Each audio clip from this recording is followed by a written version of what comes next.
Imagine waking up tomorrow. Everything is louder. Not just louder, painfully louder. A fluorescent light feels like someone shining a flashlight directly into your eyes. A shirt tag feels like sandpaper. Someone touches your shoulder and your whole body wants to escape. Now, imagine everyone around you saying, "Relax, you're overreacting." No, you're not. You're simply experiencing a completely different version of reality. That's where today's story begins. Most people know Temple Grandin as the woman with autism who changed the cattle industry, which already sounds unusual, but after reading her story, I realized that's almost backwards.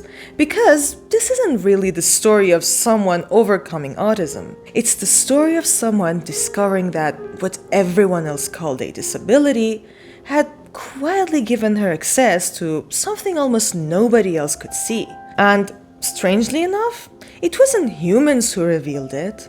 It was cows. Temple Grandin was born in 1947. As a child, she barely spoke. Doctors at the time didn't understand autism the way we do today. Some even suggested hospitalizing her. Imagine hearing that about your own child. Fortunately, her mother refused.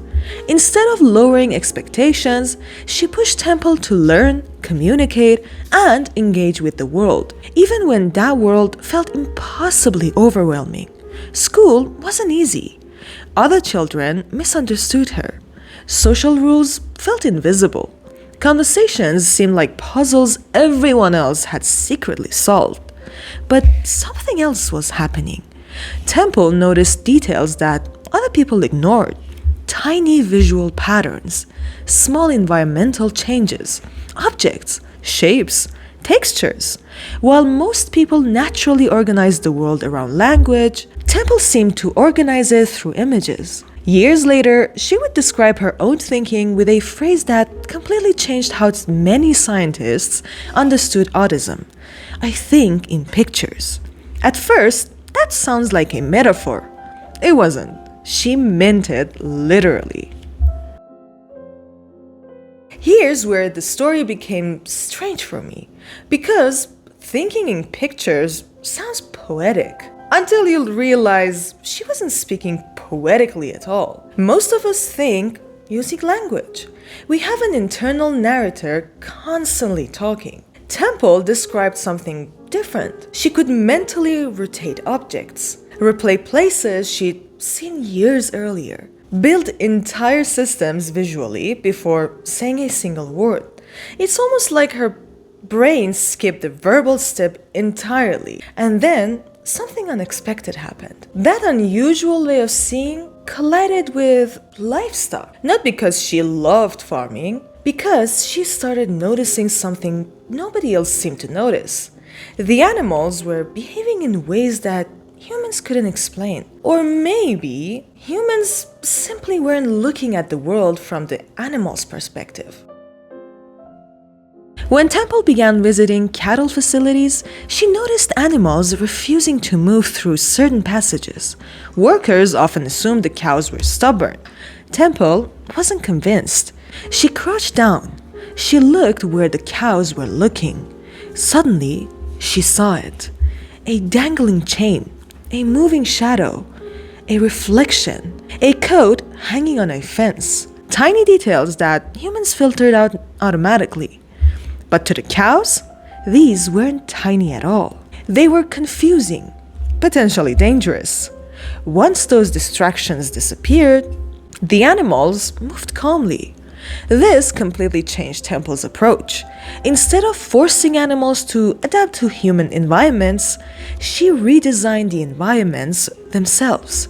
Curved pathways, reduced visual distractions, gentler movement through facilities.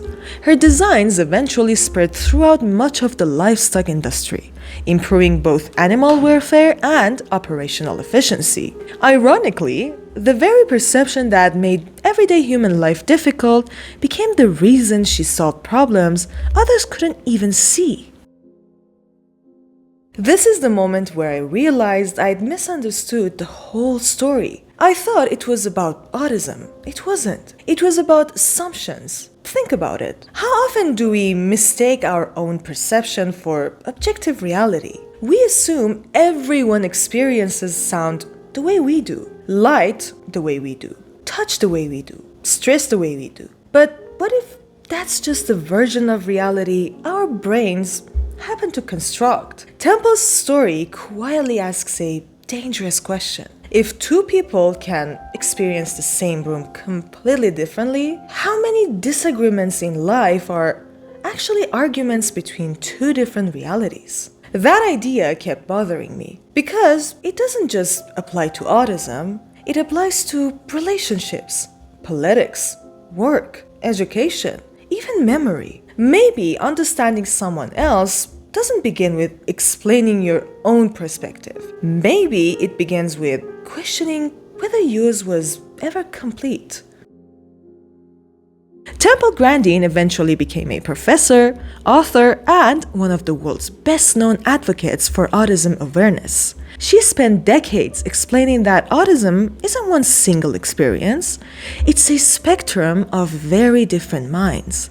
Some individuals struggle profoundly, others develop extraordinary strength in specific ways of thinking. Her work encouraged researchers to think less about fixing autistic people and more about understanding how different brains process information.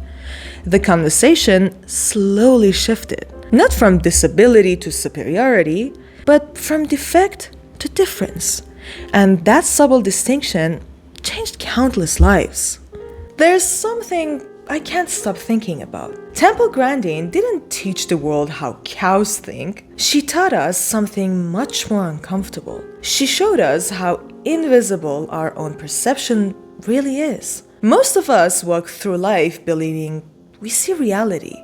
Maybe we don't. Maybe we only see the version our brain is capable of constructing. And every once in a while, someone arrives whose mind is wired differently. At first, society calls them strange, sometimes broken, sometimes difficult. But occasionally, they notice something the rest of us have been stepping over for centuries. Not because they're looking harder, because they're looking differently. And maybe that's the real lesson here. That the next breakthrough probably won't come from someone who thinks exactly like everyone else.